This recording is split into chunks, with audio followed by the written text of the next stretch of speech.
Hello students of class 10, আমরা একটা নতুন অধ্যায় নিয়ে আলোচনা করব, কিন্তু পরীক্ষাতে কতটা লাগবে সেই হিসাবে আমরা আলোচনাটা করব। অর্থাৎ রাসায়নিক গণনা, তোমরা বুঝতেই পারছো তোমাদের দশম শ্রেণীতে এই অধ্যায়টা রয়েছে। তো আমি এই ভিডিওটা একদম অ্যাপ্লিকেশন লেভেলে আলোচনা করতে চাইছি। তার কারণ একটা বলি, থিওরি নিয়ে আমি আগে অলরেডি আলোচনা করেছি যে বইতে যে থিওরিগুলো রয়েছে রিলেটেড অ্যাকচুয়ালি।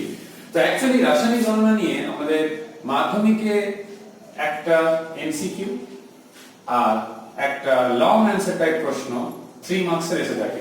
সাধারণত এই 3 মার্কসের যে লং অ্যানসার টাইপ কোশ্চেন এসে থাকে, তো সেটা কি হয় না 2+1 কিংবা একটাই 3 মার্কসের এসে থাকে। আর এই যে অঙ্ক থাকে, বলতে গেলে এমসিকিউতেও যেটা থাকে সেটাও অঙ্ক টাইপের প্রশ্ন, আর লং অ্যানসারও কিন্তু অঙ্কই থাকে। তো অনেক ছাত্রছাত্রীদের ক্ষেত্রে যেটা সমস্যা হয়, এই 3 মার্কসের কোশ্চেনটা করতে গিয়ে অনেক সময় কিন্তু প্রবলেম হয়ে থাকে। তো আমরা এই জন্য একটু আলোচনা করতে চাইছি যে এই চ্যাপ্টারটা পড়ার সময় আমরা কিভাবে প্র্যাকটিসটা করব এবং কি অ্যাপ্রোচটা রাখবো যাতে করে আমরা এই নিউমেরিক্যালস গুলো করতে একটু সুবিধা হয়।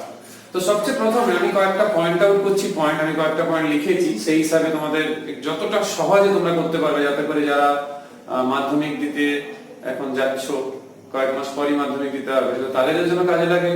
আর যারা নিউ 10 এখন যারা 9 থেকে 10 এ উঠেছে তাদের জন্য কাজে লাগে।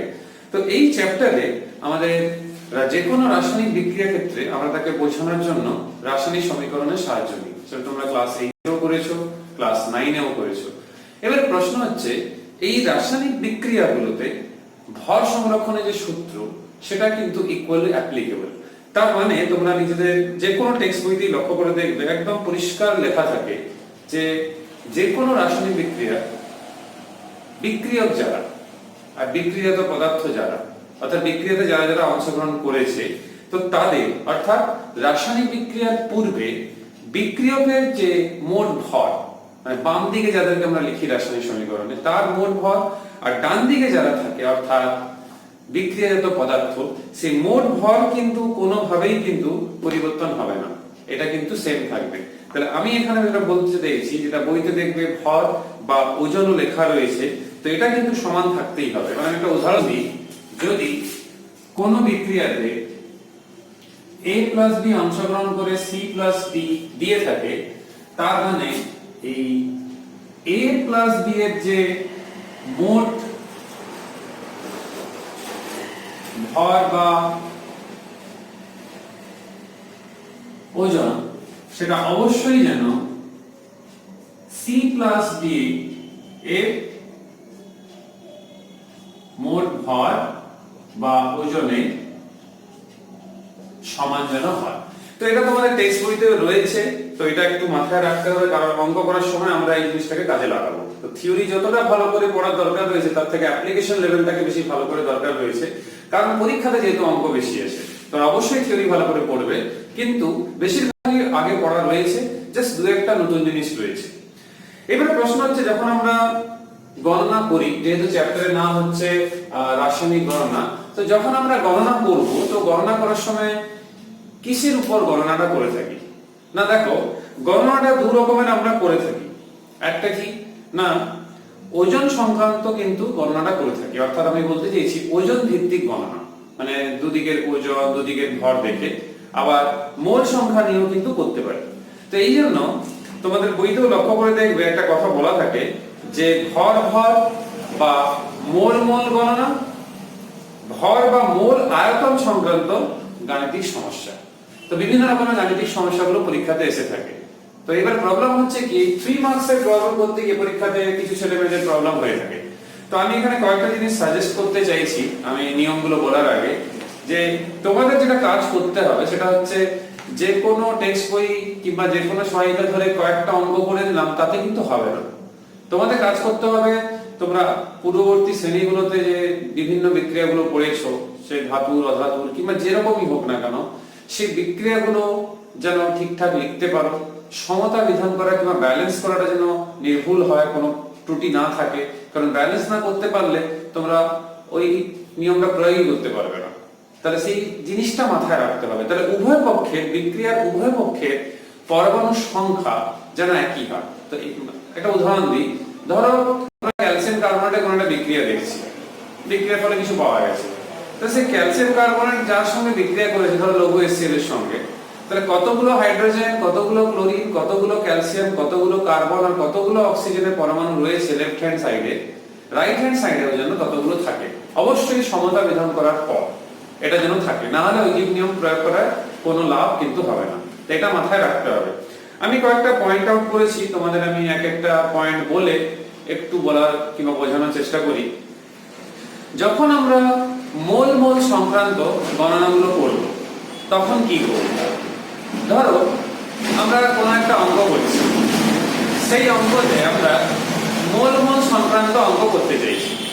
তো সেখানে আমি সবচেয়ে ফার্স্ট যেটা একটু আগেই তোমাদের বলেছিলাম যে রাসায়নিক সমীকরণটা লিখতে হবে বিক্রিয়া, আর সেটা যেন নির্ভুল হয়। অর্থাৎ বিক্রিয়াতে বেরোবে হয়তো হাইড্রোজেন, আমি সেখানে লিখলাম জল, তাহলে বিক্রিয়াটা নির্ভুল হলো কোথায়? বিক্রিয়াটা ভুল হয়ে গেল, তাহলে পুরো প্রসেসটাই ভুল হয়ে যাবে। তো বিক্রিয়াটি নির্ভুল লিখতে হবে এবং ব্যালেন্সটা সঠিকভাবে করতে হবে, অর্থাৎ উভয় পক্ষকে পরমাণু সংখ্যাটা মিলিয়ে নিতে হবে। এটা হচ্ছে ফার্স্ট পয়েন্ট। সেকেন্ড পয়েন্ট যেটা ব্যাপার হচ্ছে, যখন আমরা বিক্রিয়াটা লিখবো, আমি একটু পরে বিক্রিয়াটা দেখাচ্ছি, তো বিক্রিয়াতে যারা যারা বিক্রিয়াতে অংশগ্রহণ করেছে এবং বিক্রিয়ার ফলে যারা উৎপন্ন হয়েছে, তো তাদের আণবিক ভর, পারমাণবিক ভর, সেই ভরগুলো তার নিচে লিখে ফেলতে হবে। ক্যালকুলেশনে সেগুলোই লাগবে, পারলে সবগুলো লিখে ফেলো, না হলে যেগুলো প্রশ্নতে চাইছে সেগুলোই লিখলেই হবে, অযথা সময় নষ্ট করার কোনো দরকার নেই। তো এটা মাথায় রাখতে হবে। তারপরে যে ডেটা কিংবা যে তথ্য আমরা পাবো সেখান থেকে আমরা মোল সংখ্যা সম্বন্ধেও কিন্তু ধারণাটা রাখবো। কারণ হচ্ছে মোল সংখ্যা সম্বন্ধে যদি ধারণা রাখি, তাহলে সেখান থেকে কোনো আয়তন জনিত সমস্যা হতে পারে। যেমন ধরো এনটিপি কিংবা এসটিপি তে আমরা হয়তো দেখলাম যে কোনো একটা গ্যাস ধরো 1 মোল পরিমাণ রয়েছে, তো সেই ক্ষেত্রে তার আয়তন কত, তো সেটা আমরা কিন্তু 9 পড়েছি যে 22.4 লিটার বলে। তো সেই ধারণাটা আমাদের এখানেও কিন্তু কাজে লাগবে। আর কি না, গণনা করার সময় যে একক পদ্ধতি আমরা ব্যবহার করব, সাপোজ সিজিএস কিংবা এসআই যাই ব্যবহার করি না কেন, সেটা কিন্তু যেন একটাই হয়। ধরো আমরা ওজন সংক্রান্ত গণনা করছি, একটা হয়তো বললাম অত গ্রাম, আর একটা বললাম অত কেজি। এটা ঐকিক নিয়ম প্রয়োগ করা যাবে না, যেটা গ্রামটাকে এদের কেজি করে নিতে হবে কিংবা কেজিকে গ্রাম করে নিতে হবে। তো এইটা মাথায় রাখতে হবে। আর নিয়ম কিন্তু ঐকিক নিয়ম, যে 208 গ্রাম কোনো কিছু আছে, সেটা তৈরি করতে অত লাগে, তাহলে একে কত, যত প্রশ্ন জিজ্ঞেস করেছি তাতে কত। অর্থাৎ গণিতে আমরা ঐকিক নিয়ম যেভাবে প্রয়োগ করেছি সেভাবে প্রয়োগ করতে পারবো। তো এই নিয়মগুলোকে একটু মাথায় রাখতে হবে। আমি একটা ছোট্ট উদাহরণ তোমাদের দিচ্ছি। আমি একটু আগে ক্যালসিয়াম কার্বনেটের কথা বলেছিলাম, আমি একটু জাস্ট তোমাদের সামনে একটা এক্সাম্পল দিতে চাইছি। ধর আমরা একটা এক্সাম্পল ক্যালসিয়াম কার্বনেটের বিক্রিয়া। প্রশ্নে বলা হয়েছে কি পরিমাণ ক্যালসিয়াম কার্বনেটের সঙ্গে লঘু HCl মেশালে 66 গ্রাম কার্বন ডাই অক্সাইড পাওয়া যাবে। প্রশ্নটা পড়ে তোমাদের মাথায় যেটা প্রথমে আসবে যে কারা কারা বিক্রিয়া করেছে। প্রশ্নে বলা আছে ক্যালসিয়াম কার্বনেটের সঙ্গে হাইড্রোক্লোরিক অ্যাসিড, তারপরে কি না এর যে বিক্রিয়াটা হবে, আমি এখন সমান চিহ্ন দিইনি যেহেতু সমতা বিধান করিনি, সেই বিক্রিয়াটা যেন জানা থাকে, নাহলে পরীক্ষাতে তুমি পারবে না তোমরা করতে। তাহলে এইখানে বিক্রিয়াতে কি পাওয়া যাবে না, আমরা জানি যে এটা পাওয়া যাবে, এর সঙ্গে একটা ক্যালসিয়াম ক্লোরাইডটা পাওয়া যাবে। এই যে বিক্রিয়াটা আমরা করছি, এই বিক্রিয়াতে আমাদের কি করতে হবে না, বিক্রিয়াতে ব্যালেন্সটা করতে হবে। তাহলে ব্যালেন্সটা এভাবে করতে হবে যাতে করে আমাদের সবগুলো মিলে যায়। যেরকম ধরো এখানে ক্যালসিয়াম একটা, এখানে ক্যালসিয়াম একটা, ক্লোরিন দুটো, ক্লোরিন দুটো, অক্সিজেন কটা না 3টে, অক্সিজেন 3টা, হাইড্রোজেন দুটো, হাইড্রোজেন দুটো। এবার প্রশ্নে কি বলা হয়েছে কি পরিমাণ ক্যালসিয়াম কার্বনেটের সঙ্গে লঘু HCl মেশালে 66 গ্রাম কার্বন ডাই অক্সাইড পাওয়া যায়। তো যে পরিমাণ কার্বন ডাই অক্সাইড পাওয়া যাবে সেটা হচ্ছে 66 গ্রাম। তাহলে আমি তোমাদের কি বলেছিলাম যে যাদের কথা উল্লেখ করা আছে তাদের আণবিক ভর বলো কি পারমাণবিক ভর বলো সেটা লিখতে হবে। তাহলে ক্যালসিয়ামের কত 40, যাদের এইগুলো মনে নেই সে অঙ্ক কি করে করবে? তাহলে এগুলো কিন্তু তোমরা 780 করেছো, 9এও করেছো। তাহলে ক্যালসিয়ামের কত না 40, কার্বনের 12 আর অক্সিজেনের 16, 3 আছে ওই জন্য। তাহলে যখনই তোমরা এটাকে যোগ করবে তখন পাওয়া যাবে 100। তাহলে যখন গ্রাম করবো তাহলে সবগুলো গ্রাম হবে। এবার বলা হয়েছে কি না 66 গ্রাম কার্বন ডাই অক্সাইডের কথা বলা হয়েছে। তাহলে আগে এখানে কার্বন ডাই অক্সাইডের আমরা আণবিক ভরটা বের করে দেবো। তাহলে কত, তাহলে পাওয়া গেল কত 44। যদি আমি গ্রাম একক ব্যবহার করি তাহলে সবগুলোই গ্রাম হবে। বাকিগুলো লিখছি না কেন, না আমাদের প্রশ্নে তাদের সম্বন্ধে কোনো তথ্য চাইছে না, তাহলে আমরা ওই জন্য লিখছি না। তাহলে আমাদের কি দেওয়া রয়েছে না 66 গ্রাম কার্বন ডাই অক্সাইড পেতে হবে আর কত ক্যালসিয়াম কার্বনেট লাগবে।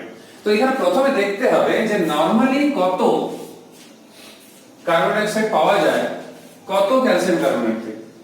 তার মানে কি 44 গ্রাম carbon die oxide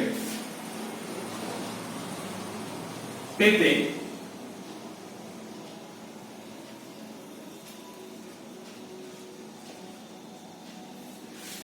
calcium carbonate প্রয়োজন কত 100 গ্রাম। তাহলে 1 গ্রাম কার্বন ডাই অক্সাইড পেতে কত হবে, আর প্রশ্ন বলা হয়েছে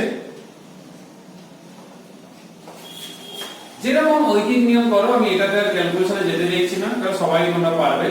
তাহলে এখান থেকে যখনই আমরা ক্যালকুলেশনটা করব তখন একটা পাওয়া যাচ্ছে কত 150 গ্রাম। তাহলে এখানে যদি আমরা উত্তরও দেখি এখানে রয়েছে কিন্তু 150 গ্রাম। আমি জাস্ট একটা মডেল কিংবা একটা জাস্ট এক্সাম্পল হিসেবে এটাকে নিলাম। এরকম যখন যে বিক্রিয়ার কথা বলা থাকবে সেই বিক্রিয়াটা জানা দরকার। পরীক্ষাতে অনেক সময় সমস্যা হয়ে যায় কি সেই বিক্রিয়াটা হয়তো অনন্ত মানের ক্ষেত্রে, তো সেটা পরীক্ষা হলে তার কিছু করা যাবে না। ওই জন্য তার আগের থেকে বিভিন্ন বিক্রিয়া, ওই জন্য বিভিন্ন বই দেখতে পারো কিংবা বইতে বিভিন্ন জায়গায় যে বিভিন্ন বিক্রিয়াগুলো সেগুলো, তো সেটা তো একদিনে হবে না, তোমাদের বিভিন্ন অধ্যায় পড়ার সময় সেটা নজর রাখতে হবে। তোমরা 9 এ কিছু পড়েছো, রসায়নে বিভিন্ন জায়গাতে কিন্তু বিক্রিয়াগুলো পড়েছো, ফিজিক্সে তো আর নেই, সবগুলো কেমিস্ট্রিতেই ছিল। তো সেই কেমিস্ট্রি পোরশনগুলো আবার একবার চোখ বুলিয়ে নিলেও কিন্তু হবে। বিক্রিয়াটা যেন সঠিক থাকে, না হলে কিন্তু যদি এখানে বিক্রিয়াটাই ভুল হয়, কার্বন ডাই অক্সাইড জায়গায় কার্বন মনোক্সাইড করা হয়, তাহলে কিন্তু কোনোভাবেই অঙ্কটা কিন্তু হবে না। এবারে ফর্মুলা নিয়ে যখন আমরা আলোচনা করছি তাহলে এবারে আর কিছু জিনিস আমাদের যেটা মাথায় রাখতে হবে, অঙ্ক নিয়ে আমরা নেক্সট ভিডিওতে আলোচনা করব। বাষ্প ঘনত্ব, গ্যাসের বাষ্প ঘনত্ব কিংবা আপেক্ষিক ঘনত্বের ডেফিনেশন যেটা ইম্পর্টেন্ট, তার থেকে তার আমাদের নিউমেরিক্যাল ক্ষেত্রে অনেকটা কাজে লাগে। তো তোমরা পড়েছো, তোমাদের টেক্সট বইতে রয়েছেও যে আমি যদি নির্দিষ্ট উষ্ণতা এবং নির্দিষ্ট চাপ, অর্থাৎ একই চাপ এবং একই তাপমাত্রায় একটা নির্দিষ্ট পরিমাণ কোনো গ্যাসের ওজন, যেহেতু একটা ফিক্স পরিমাণ ধরছি, ধরো 2 লিটার 5 লিটার কিছু একটা ফিক্স পরিমাণ, ততটা পরিমাণই গ্যাস একটা নিলাম, সেই গ্যাস সম আয়তন হাইড্রোজেন গ্যাসের তুলনায় যত গুণ ভারী হবে। অর্থাৎ সিম্পল একটা এক্সাম্পল বলি, আমরা একটা 2 লিটারের পাত্রে একটা গ্যাস নিয়েছি, সাপোজ নাইট্রোজেন, উষ্ণতা ফিক্স আর চাপও ফিক্স। তার মানে সেই 2 লিটার নাইট্রোজেন গ্যাস যেটা নিয়েছি, তো সেই সমান ভৌত অবস্থায় একই চাপ একই উষ্ণতায় সেই হাইড্রোজেন গ্যাসের তুলনায় কতটা হাইড্রোজেন গ্যাস নেব, অবশ্যই 2 লিটার। সমান নালে তুলনা হবে কি করে, সমান পরিমাণ হাইড্রোজেন গ্যাসের তুলনায় যত গুণ ভারী। স্বাভাবিক হাইড্রোজেন হালকা, তার থেকে ভারী হবে বাকি গ্যাসগুলো। তার আণবিক গুরুত্ব তোমরা জানো, আণবিক ভর 2, আর যেখানে নাইট্রোজেন হচ্ছে কত, নাইট্রোজেন হচ্ছে সেখানে 28। তার মানে যত গুণ ভারী হবে সেই সংখ্যাটাই হচ্ছে বাষ্প ঘনত্ব। তো যেহেতু একটা অনুপাত হয়ে যাচ্ছে কত গুণ ভারী, তাই এখন একক হবে না। তো এই বাষ্প ঘনত্ব আইডিয়াটা তোমাদের কিন্তু মাথায় রাখতে হবে। এই বাষ্প ঘনত্ব সম্বন্ধে আমি কয়েকটা পয়েন্ট আউট করছি যেটা শর্ট প্রশ্নতেও কাজে লাগবে। এক হচ্ছে এটা একটা প্রত্যেকটা গ্যাসের জন্য এর মান নির্দিষ্ট, এর মান কিন্তু পরিবর্তন হবে না, ফিক্স ভ্যালু একটা।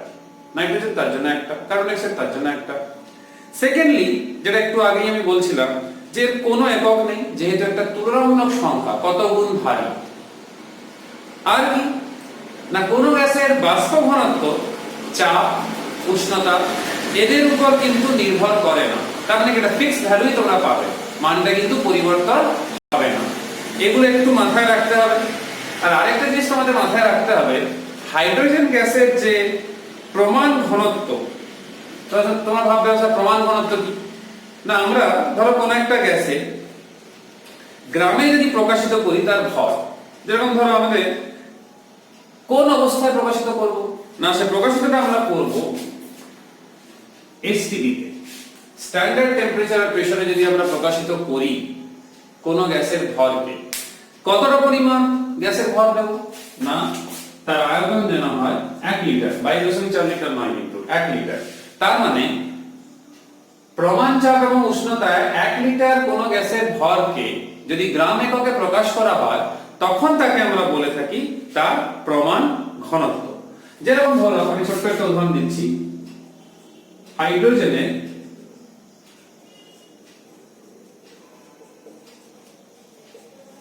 প্রমাণ ঘনত্ব হচ্ছে 0.089 গ্রাম পার লিটার ইনভার্স।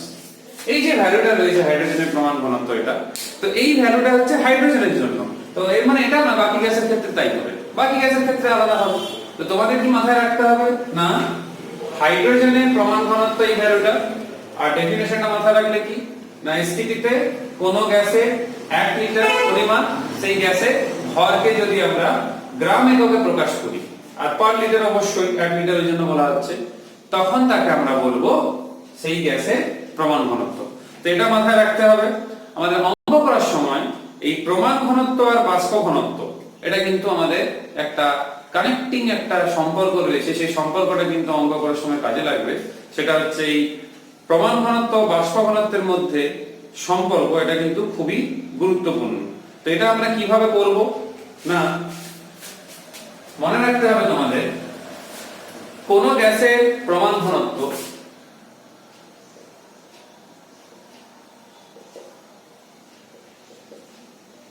তাহলে কোন গ্যাসের প্রমাণ ঘনত্ব হচ্ছে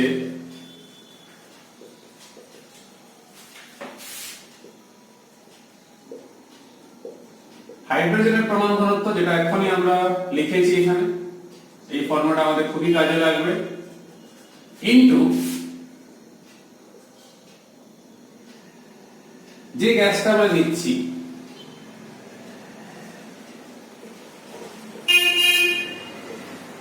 ওই গ্যাসে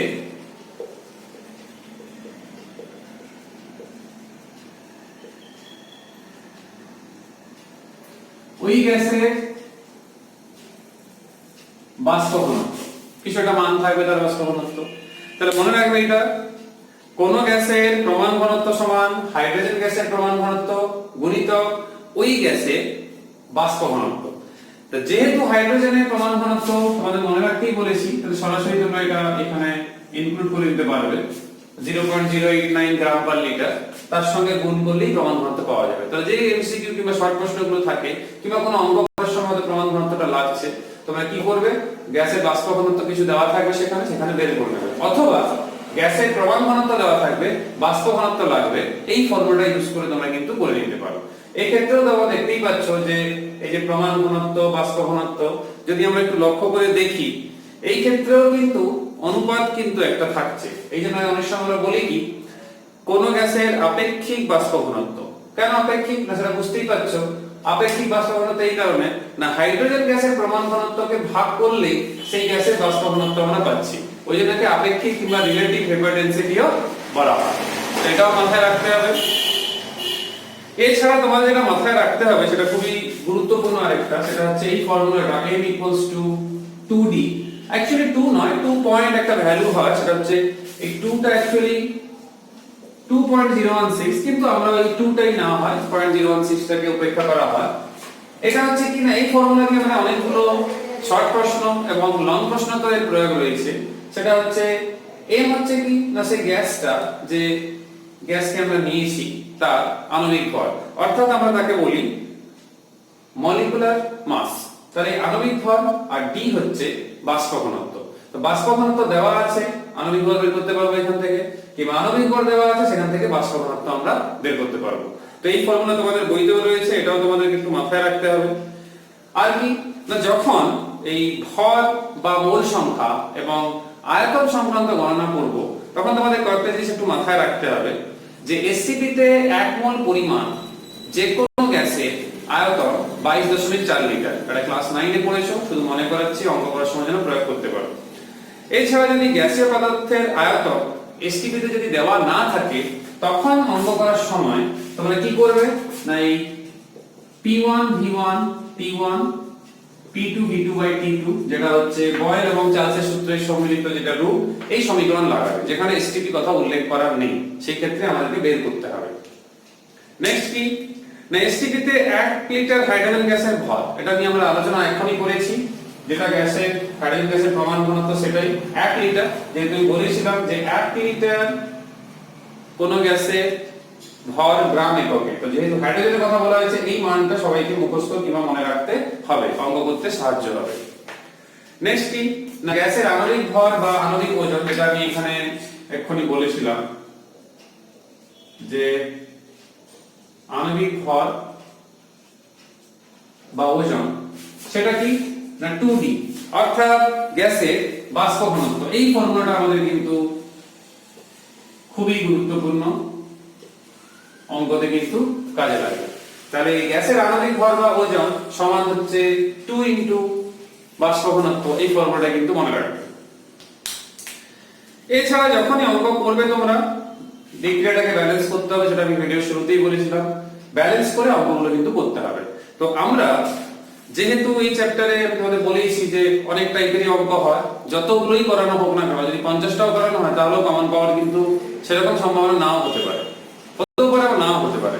সবচেয়ে ভালো হচ্ছে যত বেশি তোমরা প্র্যাকটিস করবে, বিভিন্ন প্রশ্নবিদ্যা হোক কি বিভিন্ন মক টেস্টের প্রশ্ন কিংবা বিভিন্ন রকম এখন তো বই বেরিয়েছে, তো সেগুলো যদি প্র্যাকটিস করা হয় তাহলে কি হবে, তোমাদের কালেকশনটা একটু বেশি হবে, অনেক রকমের প্রশ্ন করলে কনফিডেন্সটাও বেড়ে যাবে। কিন্তু টাইপ কিন্তু কয়েকটা বিশেষ টাইপ রয়েছে, সেই টাইপ থেকে হয়তো ভিন্ন ভিন্ন বিক্রিয়া। তো আমি ওই জন্য নেক্সট ভিডিওতে তোমাদের এই চ্যাপ্টার থেকে যে ফর্মুলাগুলো আমরা শিখলাম, অবশ্য একটা ফর্মুলা আমরা এখনো শিখিনি, সেটা হচ্ছে যখন আমরা অঙ্ক করার সময় পরের ভিডিওতে আমি বলে দেবো, যেরকম ধরো আমি বলছি যে পারমাণবিকতা, আমরা গ্যাসের পারমাণবিকতা কি করে বের করব। না ধরো আমি সিম্পল একটা एग्जांपल দিচ্ছি, আমরা নাইট্রোজেনের পারমাণবিকতা বের করব। তো একদম সহজ নিয়ম হচ্ছে, পারমাণবিকতা বের করার নিয়ম হচ্ছে, কথা যখন উঠেছে বলে দিই, হচ্ছে যে গ্যাসটা নেব তার আণবিক গুরুত্ব, ঠিক আছে, বাই হবে তার পারমাণবিক গুরুত্ব। এটা তোমরা আগেও পড়েছো, শুধু মনে করাচ্ছি।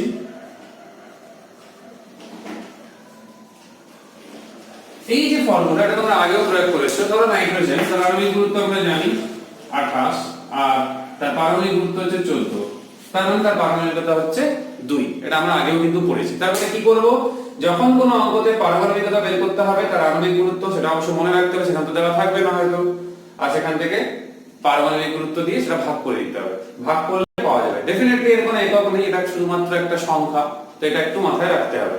তো এটা তোমাদের দেখবে বইতেও কিছু জায়গাতে লেখা থাকে।